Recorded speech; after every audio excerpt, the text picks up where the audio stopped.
For centuries, skeptics argued that the cities of judgment in the Bible were nothing more than legend. Jericho, Sodom, Gomorrah, Babylon, Nineveh, Tyre, Hazor. No ruins that match the text, no burn layers that match the date, no inscriptions that name the kings. Just a story. Then, the ground started talking. Let us begin where every investigation must, with the text itself. The Bible does not describe vague disasters. It names cities. It names methods of destruction, and it leaves a trail that archaeology can test. 1. Jericho. Skeptics argued that Joshua's walls were a later invention. No late bronze collapse, no fallen masonry, no city to conquer. Then, excavators at Tel es Sultan uncovered a collapsed mud brick wall that had fallen outward, forming a ramp against the stone revetment.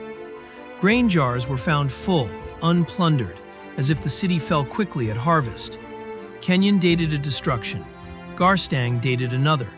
The debate is real. The walls are not imaginary. We have a site that fits the geography. We have a destruction that fits a sudden assault. We have storage that fits a short siege. 2. Sodom. For centuries, the story of a city burned from the sky was treated as theology, not history. Then, sites on the eastern Dead Sea Plain yielded extreme heat signatures, melted surfaces, and a destruction so violent that occupation stopped. Tal el-Hammam became the loudest claim. An airburst study was published. Then it was retracted. Let us be rigorous. Let us examine the alternative explanations. Alternative 1, a military burning. Alternative 2, an earthquake and fire. Alternative 3, a cosmic airburst that has not yet met the standard of unretracted publication. This is not speculation. This is not interpretation. This is what the Earth has surrendered and what it has not. The plane was destroyed. The identification is still on trial. 3. Gomorrah. If Sodom has a sister, archaeology looks for a pair. Bab ed Dra and Numera sit southeast of the Dead Sea. Both show early bronze destruction and abandonment. Sulfur-bearing stones still litter the valley. The text speaks of brimstone. The ground still smells of it. None of these lines of evidence standing alone proves the cities of the plain. But when geography, destruction, and ancient memory converge, the burden of explanation shifts. 4. Babylon. Skeptics treated Belshazzar as a novelist's mistake. Daniel names a king the textbooks once said never existed.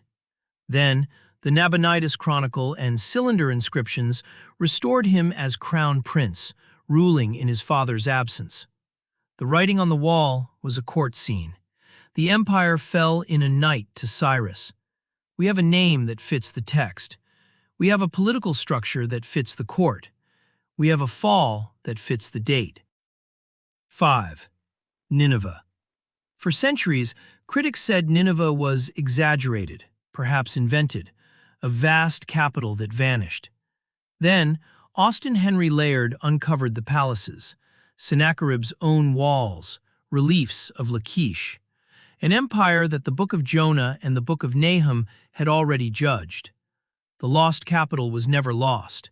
It was buried. 6. Tyre. Ezekiel said the island fortress would be scraped like the top of a rock, a place for the spreading of nets. Skeptics called it poetry. Then, Alexander built a causeway from the mainland ruins and took the island. Fishermen still dry nets on the rocks. The prophecy is written in rubble you can walk. 7. Hazor. Joshua says Hazor, the head of those kingdoms, was burned with fire. Yigael Yadin found a massive late bronze burn layer in the palace.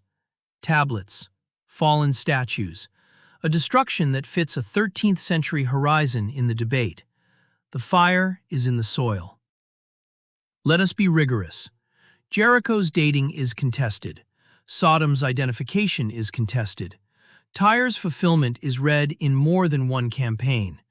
That is not a reason to dismiss the file. That is a reason to keep excavating.